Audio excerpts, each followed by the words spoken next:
समान नागरिक संहिता विधेयक उत्तराखंड विधानसभा में पेश। इसके अधिनियम बन जाने पर उत्तराखंड आज़ादी के बाद यूसीसी को अपनाने वाला देश का पहला राज्य बन जाएगा। समान नागरिक संहिता यूसीसी विधेयक, जो उत्तराखंड में सभी नागरिकों के लिए उनके धर्म की परवाह किए बिना एक समान विवाह, तलाक, भूमि, संपत्ति और विरासत कानूनों का प्रस्ताव करता है, 6 फरवरी को विधानसभा में पेश किया गया था। मुख्यमंत्री पुष्कर सिंह धामी ने सदन में विधेयक पेश किया। सांकेतिक तौर पर उन्होंने संविधान की मूल प्रति के साथ विधानसभा में प्रवेश किया। मुस्लिम संस्था ने की समान नागरिक संहिता की आलोचना। अखिलेश यादव की पार्टी के सांसद ने बताया कुरान के खिलाफ। समाजवादी पार्टी के सांसद एसटी हसन ने मंगलवार को कहा कि समान नागरिक संहिता मुसलमानों की पवित्र किताब कुरान के सिद्धांतों के खिलाफ है। जब उत्तराखंड के मुख्यमंत्री पुष्कर सिंह धामी ने विधानसभा में यूसीसी विधेयक पेश किया, all India Muslim personal law board (AIMPLB) ने भी इस कानून की आलोचना की है। उन्होंने पीटीआई भाषा से कहा, अगर यह यूसीसी विधेयक कुरान में मुसलमानों को दी गई हिदायत निर्देश के खिलाफ है तो हम इसका यूसीसी विधेयक पालन नहीं करेंगे।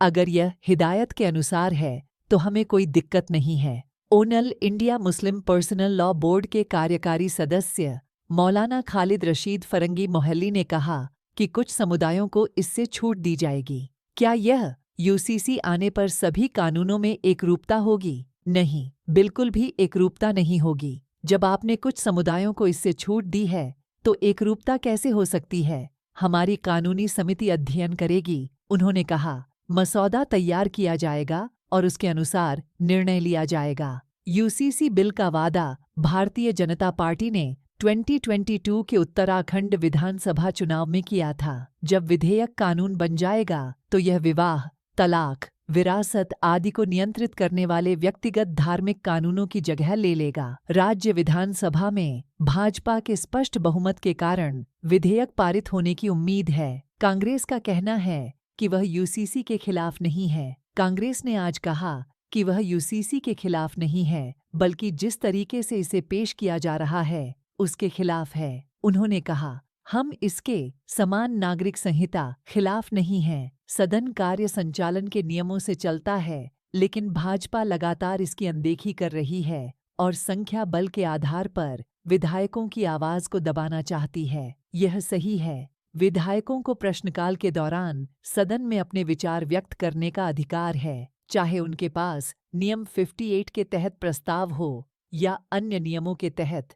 उन्हें विधानसभा में राज्य के विभिन्न मुद्दों पर अपनी आवाज उठाने का अधिकार है। एलओपी यशपाल ने कहा।